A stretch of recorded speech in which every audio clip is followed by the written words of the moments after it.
Մեծ ձեռքբերում հայոց ցեղասպանագիտության ոլորտի համար երկար տարիների հետևողական աշխատանքը հաջողություն է գրանցել։ Հայոց ցեղասպանության թանգարան ինստիտուտի International Journal of Armenian Genocide Studies գիտական ամսագիրն ընդգրկվել է Scopus միջազգային գիտատեղեկատվական շտեմարանում։ Նախ ճանաչում է ենթադրում ցեղասպանության թանգարան ինստիտուտի համար որպես գիտական հիմնարկ, որը հանդիսանում է ամսագրի հրատարակիչը եւ որպես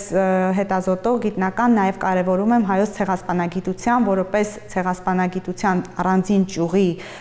նշանավորում եւ ճանաչում միջազգային հարթակի կողմից։ Սա առաջին հայագիտական ամսագիրն է, որ ընդգրկվել է Scopus-ում, ամսագրի խմբագրական խորհրդի անդամների մոտ 80%-ը, իսկ հեղինակների 60%-ը արտասահմանյան գիտական հաստատություններում հայոց ցեղասպանության ուսումնասիրման զբաղվող գիտնականներ են։ Ուշադրություն ենք դարձրել նրանց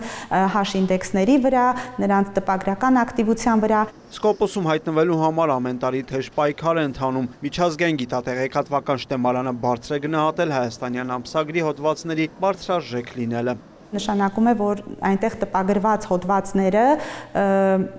հավատ են ներշնչում, այսինքն դրանք ստուգված են, գրախոսված են։ Հրեական հոլոքոստի վերաբերյալ բազմաթիվ ինդեքսավորված հետազոտություններ կան միջազգային գիտատեղեկատվական շտեմարաններում, իսկ հայոց ցեղասպանության մասին առաջինն է։ Կապված մեր պետության գիտական քաղաքականության հետ, գիտության կոմիտեն այժմ հստակ պահանջ ունի, որ մեր գիտնականները պետք է տպվեն այդ հարթակներում ինդեքսավորված ամսագրերում, նաև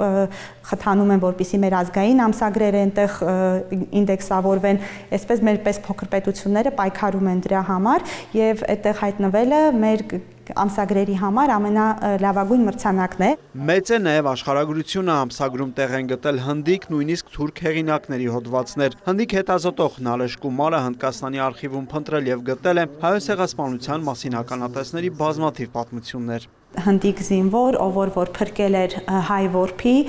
քանի որ տեսնում էին, որ անապատներում հավաքում են հայ փոքրիկներին եւ տանում են սպանելու, հնդիկները երբեմն թաքցնում էին նրանց իրենց վրաններում եւ հետագայում մի հնդիկ զինվոր, ով կարողացել էր հայ որբի փրկել, պատերազմից հետո նրան վերադարձնում է հայկական համայնքին եւ քանի որ